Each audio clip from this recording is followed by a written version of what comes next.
Hello and welcome to the Armchair Analysts podcast. This is episode 22. I am your host, Johnny. With me is... This Ace. Whatever that was. Alrighty. Let's start with the generic boilerplate crap that you're used to hearing, but you're not doing. Please follow us at Twitter, at AA Podcasts. We tweet pretty much everything that we talk about on the show, so if you guys want to follow up with articles, they're always there, and then we always tweet out when everything goes live, so good place to interact with us. Gotten some fun feedback, some not so fun feedback. Love to hear it either way. Also, if you're not already, you can follow us pretty much on every platform out there, so whatever you use to get your favorite podcast, check us out, Armchair Analysts. Give us a look, give us a like, give us a follow, maybe subscribe. It's all great. We love it. It's gravy. If that's not really your speed, you prefer YouTube, we also post all of our episodes on there after it goes live. Maybe video soon, just to throw that out there. I'm thinking video. Now that we can get haircuts and we're looking presentable, I'm thinking video. I'm excited. I got my fade going. I got my product. Do you really? Oh, pomade. Man. Yeah. I'm looking fly. I shaved the 2 month beard, so I actually look like a human again. I can go in public. See, so there's proof, listeners. We're not even video chatting right now as we record. No, Aaron doesn't have any hair anymore, so. Oh. How do you know? Oh! All right. That's enough of your shenanigans. Yeah. Alrighty. So, I think that since you are just in a great mood today, I think you should start us off with a little recap of the weekend, because we had some interesting stuff go down. Yes, absolutely. It was first and foremost, we got to talk about Talladega. I think not only we're both not really huge NASCAR fans, but just the overall scope of what happened over the weekend with the banner, the Confederate flag flying over the stadium at Talladega in Florida from an airplane, and then of course the more depressing, even more, I don't even know what word to describe it, but the noose found in the number 43's stall, which happens to be Bubba Wallace, the only African-American in that sport right now, or at least at the NASCAR level, found there. That was very kind of demoralizing for the entire country to take notice of, to realize that, oh God, we take one step forward and 2, 3, however many steps backwards. Sometimes it's just very naive. Well, actually, while we were preparing to record, there actually was a news break. I don't know how credible this is, but apparently the FBI concluded that there was no crime committed. The nooses found in Garage 4 at the Talladega Superspeedway as early as October 2019, and Wallace was assigned to Garage number 4 last week. So still, I don't know why you would have that there, but apparently it wasn't directed toward him. But there was a lot of just seeing how people reacted to it was kind of a cluster, as it just by itself. So even if it wasn't as egregious as we all thought, it's still, come on, why would you have that there? That's Wait, that's what the FBI... I don't want to... I don't believe that for a second. I don't believe that for a second. I'll retweet it now, but... that makes no sense. Crap, now you're going to get us off on a tangent, because they would have cleaned out that space before people came in, right? And how convenient that the only guy gets that. But it says October 2019, so I don't know if this is a nice cover-up. I'm not really sure what's going on. I don't really buy it, but I'm just... I don't know. I just retweeted it, so people can take that for what it's worth. But yeah, messed up either way.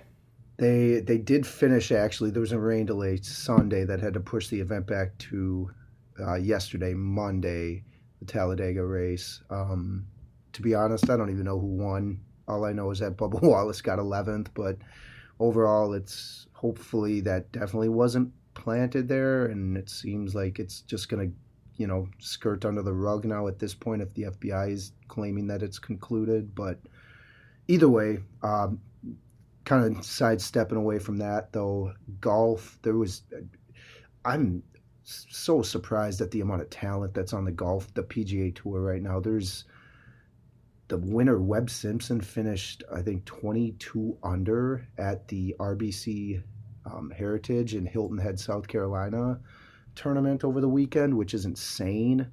there's Brooks Koepka, for instance, Justin Thomas, another guy, Dylan Fratelli, shot a 62 9 under in the last round and still couldn't even crack the top, I think, 5. It's just insane numbers are getting posted this year in golf. Or just, I shouldn't say this year, but there's within the last handful of years, they're seeing the talent. Lots of different players can win each, win each week on the tour, which is good for the game, good for sponsorship all around. Webb Simpson's recorded a record, best tournament round at that course, 22 under, like I said, just insane.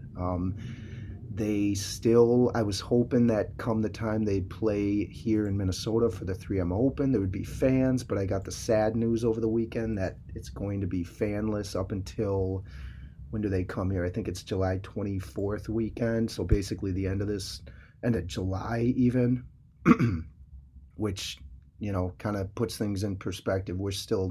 That's still a month, basically a month out from today, and clearly not getting any better with spectators at pretty much any events. Odd thing, did you happen to see UFC highlights, or like basically the low light in a way was the guy dropped out after the second round? They caught it on audio or video. What happened?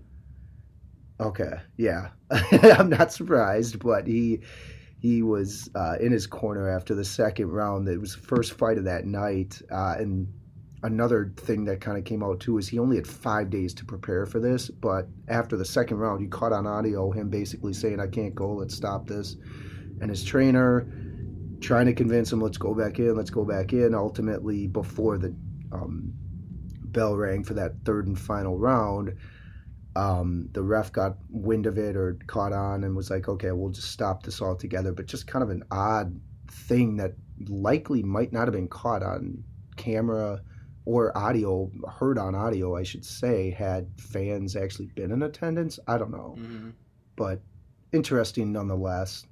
So yeah, pretty busy weekend. I even, Belmont Stakes, I didn't watch that, but I know my roommate won some money on it, so hey, that's good. Well, correct me if I'm wrong, but I'm pretty sure the odds-on favorite won the race, so that's not the most exciting thing, but it does happen from time to time. I mean, and it kind of makes me miss the other horse races too. I mean, the Derby, as a bartender, it always gave you a random reason in the middle of summer to drink, so it was always fun. Yeah, a lot of mint juleps and the like, but yeah, that's cool. Well, I guess some better news for you and myself. I mean, this is still unofficial while we're recording, but it looks like we will get MLB this year. An extremely abbreviated season, but still a season nonetheless. So we should get a 60-game season coming up. So, got anything else? I know that you're the baseball expert between us, so I'm gonna let you take that one. Fingers are crossed, and I'm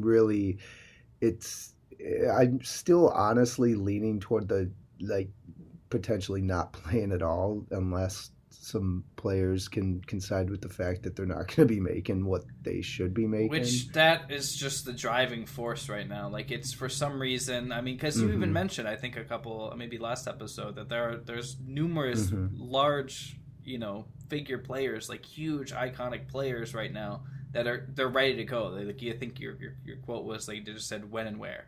Like, just show us where to go, what to do, and we're there. But there seems the overwhelming majority are still just kind of bickering back and forth and, squabbling over dollars. And, the owners are, I mean, they're miserly as it is, especially with having this abbreviated season. Yeah. Even if they do get games, they're not going to be getting ticket sales. They're not going to be getting merch sales that they normally would. They're not getting any of those normal perks that they would have with a full baseball season. So I get but the thing is, they're going to be cheap no matter what. Like, even if they had a full regular season, if there was no COVID, they're still going to be cheap because that's how you make money. You have to be, incredibly cheap. But I guess my worry is that cheap and savvy. Oh, sure. Yeah, and I'm not using that as a negative thing. I mean, in some cases, don't get me wrong, there are some shady owners that do some weird shit. But it seems here, now that the players have, they have quite a bit of leverage here, now they're just hurting the game. they're hurting fans, they're hurting the game, and it's really not doing anybody any good. And it's really kind of just making the sport take a step back when they're already kind of, as we talked about last week, they're already kind of losing foothold. They have been losing foothold for the last decade, but basketball is a lot more mainstream than it once was. Football is literally in every household. So it's now is not really the time to be kind of squabbling like this, No. Yeah, football. Your wife likes this team, the husband likes the other team. Just go at it head to head. Hashtag house divided. No, but baseball is the owners want to have a season mainly because most of their revenue is made in the postseason with the TBS and the TNT contracts that they signed for television rights. So that's a huge portion, especially if there were to be another second wave. That's the one thing that they're obviously everyone in the country and the world is worried about is a second wave coming for COVID. But I mean, obviously the owners stand to lose a ton of money if the playoffs don't get played. And so that's one of the reasons they've tried to negotiate lower salaries up front to no avail. But we'll see. I think 60, maybe even 50 games. Who knows? It sounds like Rob Manfred has basically said we're going to play 60 if the players want to file a grievance, whatever the heck that means, to stop this. Then sure, we'll. I wouldn't doubt if some players don't even want to return because nothing has been talked about health and safety either. Well, that's the other component, right? Like, I mean, once you get the structure down, you have to figure out the how. You're knocking out the W's, you're getting the when and the who and all that kind of stuff, but it doesn't matter unless you actually have a plan of action. So I want to be optimistic. I'm trying to stay optimistic throughout this, but I feel that you're probably pretty close to it, which, like I said, it's unfortunate because it right now it's just hurting the fans. I mean, there's how many kids just like you and I, we grew up playing t-ball, we grew up playing slow pitch, all that kind of stuff, and worked our way up through the years. But it's like you just want to watch your heroes, you want to watch your team, and you can't do it. And you can't play, first of all. Now you can't even watch it on TV. So I almost wish. Sorry, I almost wish we didn't have it to talk about it, meaning that no information was coming up until now, because it seems like every week, this is what's happening. Like, there's new news that comes out, but none of it's good. Oh, no, well, and in the grand scheme of things, nothing's actually happened. It's just they're going back and forth and being undecided. So we're talking about indecision as opposed to decision and action, which is really all you can go on, and it's really all we can't really infer much more than what they're giving us, unfortunately, and it doesn't seem like we're getting any closer to resolution because, like you said, there's still implementation, there's still all the safety and apparently remember the pitcher that I mentioned, he's literally the farthest possible from other people. Literally has a separate dugout, and he's still risking my life. Like, okay, bro, Blake Snell. If that's the mentality that we're dealing with, I mean, I can't even. No, we're not having a season. But I'm holding out. I'm optimistic, Ace. I'm optimistic. Speaking of optimism, next topic: Jamal Adams, safety of the Jets, highly touted free agent over the last year, and big signing, big contract coming up. He wants out, and he is just only really looking to go towards a playoff contender. I think his initial short list was the Ravens, Cowboys, Chiefs, 49ers, Seahawks, Texans, Eagles, and Bucks. So teams if they were not already heavy favorites to make the playoffs, they're knocking at the door. Also looks like he would really like to stay or head back to the NFC. So I don't know. I'm thinking things get kind of dangerous here because he's got that big deal coming in. Like, not only do you have to do a sign and trade or a trade, we basically have to trade him and then give him the big money. So, and apparently Dallas is the front runner. I don't really know how with their cap situation, how they're actually going to be able to give him the new deal. And I guess that kind of ties into another one of our points we want to chat about, Dak signing the franchise tag for $31.4 million. So I wonder if the Texans could be a dark horse and maybe even the Ravens. I don't know what their cap space is like, but who knows? I mean, that's where it kind of comes into play. Like, how good is your front office? How much are they willing to actually, make a move for you? Well, and you brought this up too the other, maybe, I don't know if this was last week also, but the fact that there's two positions that are really undervalued that you're always hearing these guys complain, and it's cornerbacks and running backs. Like the diva, I guess wide receiver to a degree, but safeties are kind of in the same vein as the cornerbacks. I would say that the safeties are more valuable, though, because the safeties kind of dictate how the cornerbacks play. Like, if you have really good, I mean, you could look over the last few years. I mean, especially like the Legion of Boom, you had two amazing safeties. You didn't have to have a number one corner to be able to shut down the outside. So I'm kind of on his side, and actually I'm horribly wrong. He's actually spent his entire career with the Jets. I forgot when I played. Whenever I play Madden, I try to get him on my team, so he was on the Giants. So it's a New York team. My mistake, but yeah, he's incredibly talented. But now, like, I mean, he's still finishing on his rookie deal, and he's already giving these kind of headaches. I mean, talented for sure. There's no doubt about that. But I mean, maybe Mike McCarthy can do something. I don't know, but yeah, he seems to really want the Cowboys. He was their top. He was their top choice, like, right out of the gate. So, jeez. We'll see. That's going to be tricky, like you said earlier, with the cap space and the fact that he's going to think about it. He wants a new deal and a lot of money. What they just had to go through this crap with Prescott. You think they're going to want to do that with him now? Yeah, but at the same time, like, you think, like, what if this is just like a rental? Like, you keep Dak on for another year. You hold on to Adams, and because now, I mean, they got Cooper. They got all of the pieces that have been paid or looking to get paid. This is kind of that 1 year sweet spot where everyone's going to be on the same roster. You got an extra playoff spot. I mean, for NFC East fans, that's like a gift from God, because apparently come week 16, 17, no one really wants to win the division, so they kind of have to give it to someone by default. So, I mean, who's to say that the Cowboys couldn't sneak in with that extra playoff spot? So, who knows, man? I could see it happening. I mean, there's Jerry Jones. I mean, He's a man of action. Maybe not great actions, but he's definitely a man of action. No state income tax. I'd take that on a salary. Take a little bit less.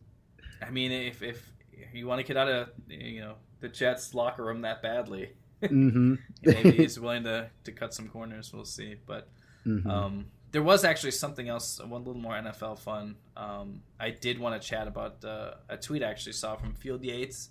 It had the highest percentage of total team snaps played from 2019 and that are also returning in 2020. The top 5 teams are the Bills, Chiefs, Colts, 49ers, and Steelers. Bills at 88% of their players from total team snaps they're returning for 2020.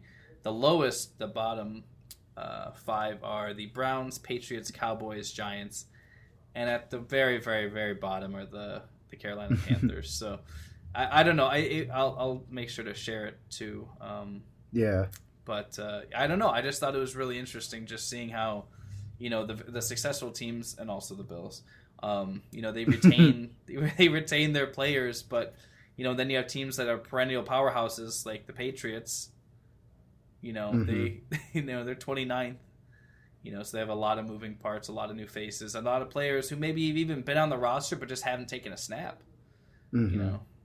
Still that's an interesting stat. So, and same with the Panthers getting. I mean, obviously with the quarterback injury, they gutted that team now. Though. They just gutted that team. Yep.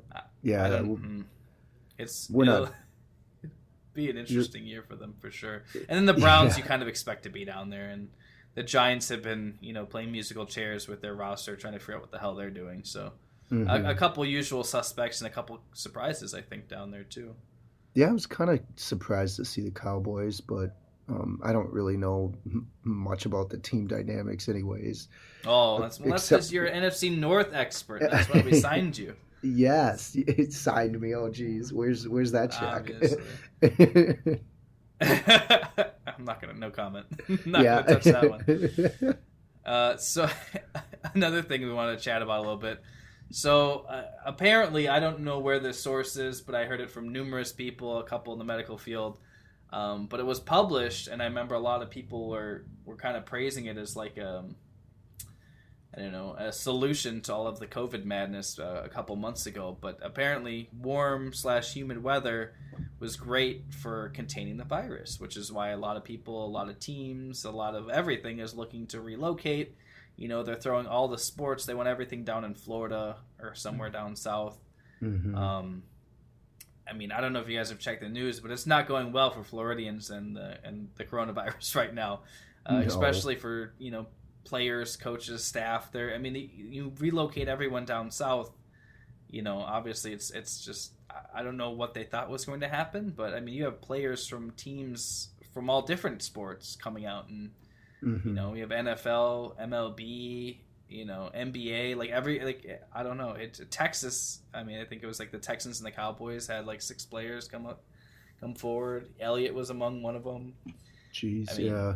It's a mess. It's a mess, and this kind of goes back to your point with MLB. Like, even if you do get everything ready, like, okay, we got 60 games, you know, these are the schedules, we're going to play in these 4 fields, whatever, there's still so much more logistics. And if this is happening with people just going down there just for generic team activities, I can't even imagine when they're actually playing games. It just sounds like a mess. Speaking of no state income tax, Florida, there's a lot of athletes already that live down there, especially a lot of golfers. And like you mentioned, NBA and MLS soccer are both trying to have season startups in Orlando. Same city, they're probably even going to be in the same hotel rooms, who knows, or the same facility. Yeah. I don't know. I'm not sure whoever thought that was a great idea, but I mean, don't think it's going to work out great.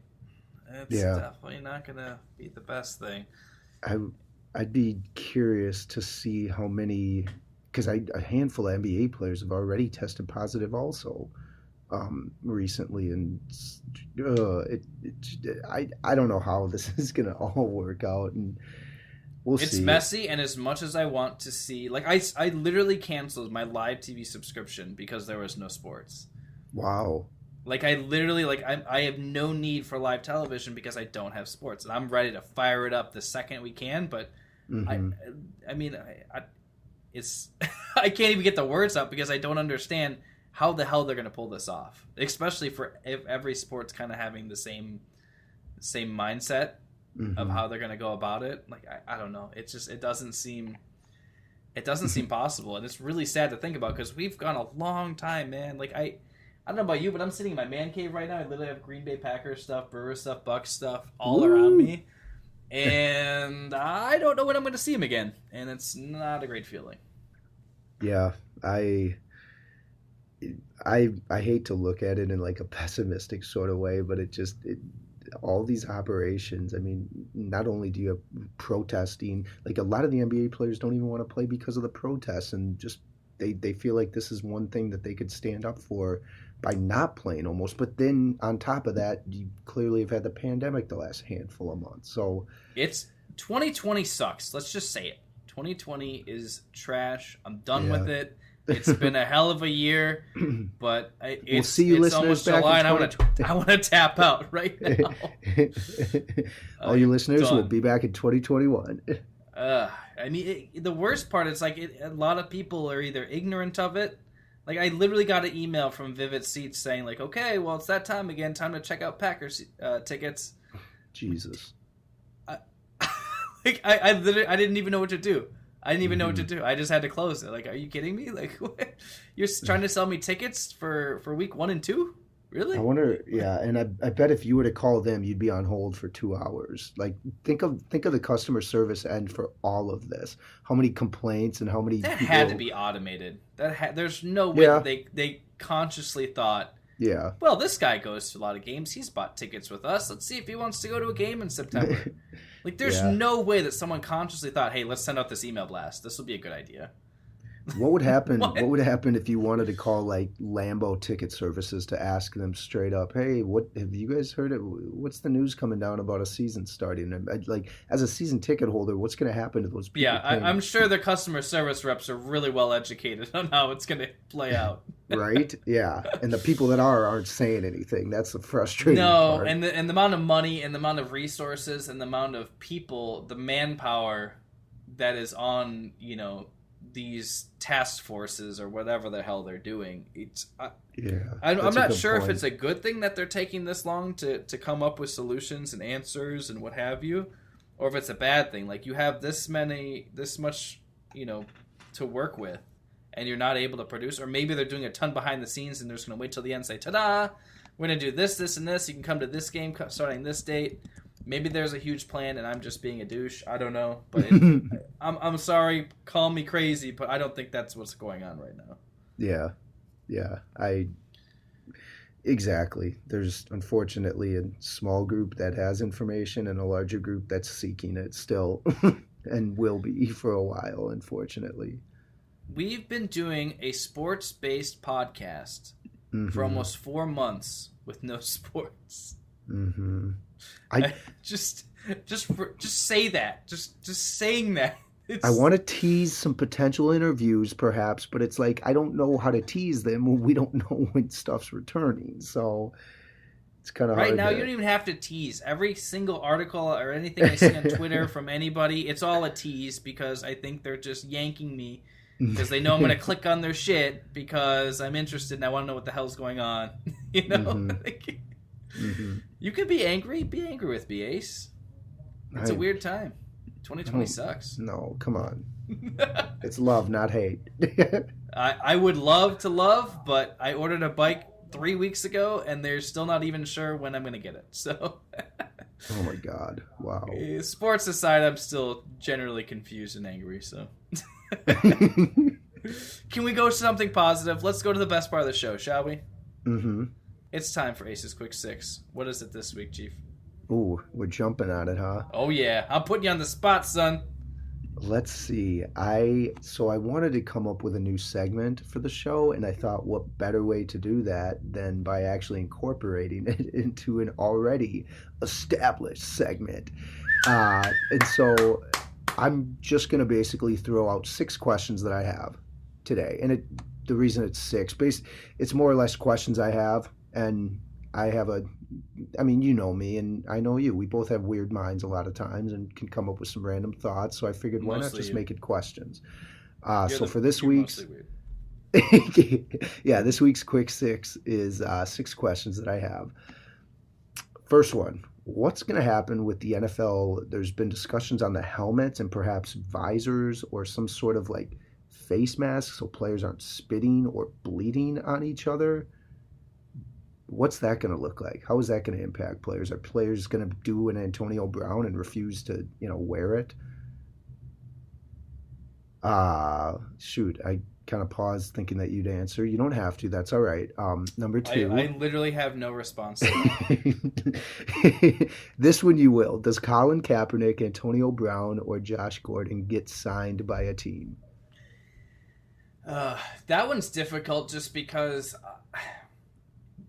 the NFL has been mostly Goodell, but the NFL has been backpedaling so hard the last few weeks with Kaepernick. Mm-hmm. And I honestly, I have no idea. I really have no idea. I know that I feel like if anything, it's going to be just kind of a publicity stunt, like when teams signed Tebow. Like when sorry, I take that back. The Broncos actually used him, but the Jets literally signed him just to fill seats and sell jerseys. Yeah. Like they had no intention of him being a starter. They had no intention of using him even really at all. Even like imagine him in like a Taysom Hill kind of role. Yeah. Like with his athleticism, like they totally could have done that, but I mean, he didn't really want to do it. They weren't obviously willing to do it. But I feel like if anything, it's going to be like that, just to get fans excited and sell some tickets and sell some merch. But you got to remember, I mean, you know what? You can say what you want. The dude got benched in the preseason for Blaine Gabbert. just saying. Yeah. Yeah. Not good. I'll leave it at that. Next, okay, number 3 is the NBA doomed this season, and the reason I ask that is because they're in close proximity, similar to NFL. They're not the pads, but there's potential for pushing, shoving, spit, and all that crap, and the fact that they're all going to be in one confined area, one guy gets it, that thing could cascade and spread like wildfire without anyone knowing, especially if, you believe that there's still, I shouldn't say believe, but if you can still transmit it asymptomatically. So that one, and then the fourth one kind of go hand in hand. Is MLB doomed for the future? And that is a little trickier to answer, but I definitely think when I was thinking of this, it's like in the future, yeah, absolutely. They've been losing fan base interest for years, and I think that's sadly only going to continue. Ace, you can't say this is the hard one to answer and then answer it in that same sentence. Oh man, I gotta. But I was gonna kind of say the same thing though. I'll take number 4 first because I believe that A, you're on the right path, and B, the most exciting time for baseball was when everyone was juiced up. Can we admit that? Can we just say it?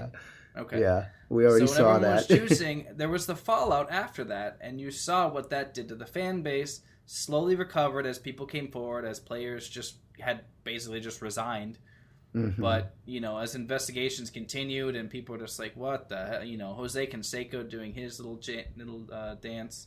Mm-hmm. I think eventually it was just people just wanted to move past it. We just want to watch baseball, Yep. We get it. People cheat. A lot of people cheated. Mm-hmm. Doesn't make it right, but, they just wanted to watch baseball. But, yeah, I think they've lost too much footholding. Regardless of what happens this season, I think there's a lot of young talent out there that's really making the game fun to watch. So I don't think it'll ever not be a thing, but it's definitely not going to be America's pastime. I mean, I'm pretty sure that's already been decided, and I'm not the first person to coin that phrase. But for number 3, NBA, I think no matter what they do, they're kind of screwed this year because if you have a few games, you go right into the playoffs. You've already eliminated teams, which are probably not going to do anything anyway. That's fine, but in the event that the Lakers win, people are going to say it's rigged. They made it so that LeBron got an easy ride to another ring. If another team wins, it's going to have an asterisk on it, so I don't think it really matters. I think either way, they're kind of damned if you do, damned if you don't kind of thing. Mm-hmm. Yeah. Number 5, which sport comes out looking the best heading into 2021? And this NFL, could be like just because they had the most time. They had the most time. Okay. They already have the biggest draw. They have the most time to prepare, and I think the best thing is that a lot of the teams, I think they already kind of have an idea of what they were going to do, and now they can see what other teams do, what other sports do, and they can kind of react to that. So not only do they have more time in general, but they can react to what other teams are doing too. Like, well, baseball really messed that up. So, True. We see how, you can't keep players in the same hotel. We're going to have to mix it up a little bit. They'll be able to work out the kinks more or less, I think. I initially thought it would be NASCAR, and I say that because I feel like they're going through a new identity right now with all that's going on controversially. Definitely. And getting a guy like Bubba Wallace, who's well-spoken, a smart dude, and obviously got his head on his shoulders to kind of take over, the likes of like a Jimmy Johnson, or kind of be that focal point maybe moving forward and attract a newer fan base, but you never know what could happen either. So, and it's hard to win in that type of sport too. So you're right. People say winning the Super Bowl is hard. It's like, dude, can you imagine? Literally anything goes wrong in your car, okay, you're done. Try again. Mm-hmm. Yeah. The last one. Should I sign a petition to get Rob Manfred fired? I would not be surprised if there was already one out there, sir. there is, and it's got. You are a very nice and soft-spoken gentleman, and I feel like there are people that are much more vociferous, and they probably have already kind of went down that road, because it takes a lot to make you badmouth somebody, and I think this is 3 episodes in a row where you've said something. against him. So. I think I should sign it. I think I know what you're. If it's already made, give it a signature. Why not? They're up to over 5,500. I don't know how many you need to get though. I think it's 25,000 on change.org to actually. Whatever the case, it could be different for each Be issue. the change you want to see in the world. I believe in you. Aye, I believe in you. Aye, Captain. All right, before we wrap up this week's episode, I have been getting some good praise for our new logos, our new artwork, and I just want to once again thank our graphic designer, Sam Mack, sammackdesign.com, SAMMACKDESIGN.com. Feel free to reach out to her for any freelance graphic needs you want. Like I said, she did all of our stuff, worked with us, held our hand, came up with a bunch of designs. I think the worst part about the whole experience is that we wanted them all, and we had to actually pick just a couple. The colors were great. The different they were so color schemes. We gave her just a little bit of ideas, and she just kind of ran with it. So all the praise in the world to her. She did an amazing job, and we couldn't be happier with the results. I think that's it for us. I think we've talked your ear off enough. Once again, please give us a follow on Twitter. Keep up with us. Give us some feedback. You hate us, you love us. Either way, we'd love to hear from you. And as I said before, we are available on every major platform for podcasts. So wherever you are going to download your favorite podcasts, why don't you check us out? Give us a like, subscribe, comment, whatever you feel is necessary. If that's not really your MO, feel free to check us out on YouTube as well, as we post all our episodes on there as well. Well, that's it for us. I'm Johnny, that is Ace, and we are out. Later.